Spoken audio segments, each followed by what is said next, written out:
Assalamualaikum warahmatullahi wabarakatuh. Nama saya Ayu Alfiati dengan NIM 2019 3710052 dari Universitas Institut Agama Islam Bunda Bangsa Cirebon. Di sini saya akan menjelaskan tentang fungsi dan peran kurikulum untuk memenuhi salah satu mata kuliah kurikulum pembelajaran SD dan MI dengan dosen pengampu Ibu Indani Damayanti MPD. Berikut simak penjelasannya. Fungsi dan peran kurikulum. Sebelum kita mengetahui fungsi dan peran kurikulum, kita harus tahu dulu apa itu kurikulum. Dalam Undang-Undang Nomor 20 Tahun 2003 tentang Sistem Pendidikan Nasional Pasal 1 Ayat 19, kurikulum adalah seperangkat rencana dan pengaturan mengenai tujuan, isi dan bahan pelajaran serta cara yang digunakan sebagai pedoman penyelenggaraan kegiatan pembelajaran untuk mencapai tujuan pendidikan tertentu. Ada beberapa fungsi kurikulum. Bagi guru, kurikulum berfungsi sebagai pedoman dalam melaksanakan proses pembelajaran. Bagi kepala sekolah dan pengawas, kurikulum berfungsi sebagai pedoman dalam melaksanakan supervisi atau pengawasan. Bagi orang tua, kurikulum berfungsi sebagai pedoman dalam membimbing anaknya belajar di rumah. Bagi masyarakat, kurikulum berfungsi sebagai pedoman untuk memberikan bantuan bagi penyelenggaraan proses pendidikan di sekolah. Bagi siswa itu sendiri, kurikulum berfungsi sebagai pedoman belajar. Ada beberapa fungsi kurikulum bagi siswa, yaitu fungsi penyesuaian. Kurikulum harus mampu mengarahkan siswa agar mampu menyesuaikan dirinya dengan lingkungan, baik lingkungan fisik maupun lingkungan sosial.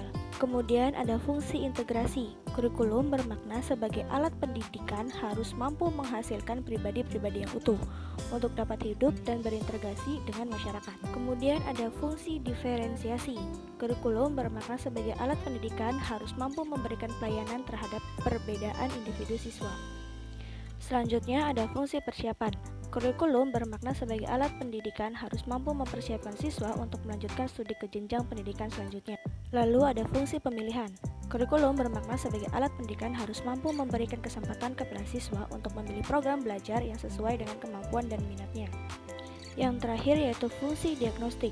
Kurikulum bermakna sebagai alat pendidikan harus mampu membantu dan mengarahkan siswa untuk dapat memahami dan menerima kekuatan, potensi, dan kelemahan yang dimilikinya. Berikutnya yaitu peran kurikulum. Pertama, peran konservatif.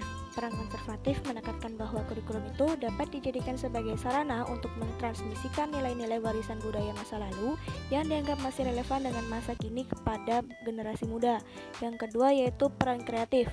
Menekankan bahwa kurikulum harus mampu mengembangkan suatu yang baru sesuai dengan perkembangan yang terjadi dan kebutuhan-kebutuhan masyarakat pada masa sekarang dan masa mendatang. Yang ketiga yaitu masa kritis dan evaluatif. Peran ini dilatar belakangi oleh adanya budaya yang hidup dalam masyarakat senantiasa mengalami perubahan, sehingga pewarisan nilai-nilai dan budaya masa lalu kepada siswa perlu disesuaikan dengan kondisi yang terjadi pada masa sekarang. Menekankan kurikulum harus turut aktif berpartisipasi dalam kontrol atau filter sosial. Sekian penjelasan dari saya, kurang lebihnya mohon maaf. Wassalamualaikum warahmatullahi wabarakatuh. Terima kasih.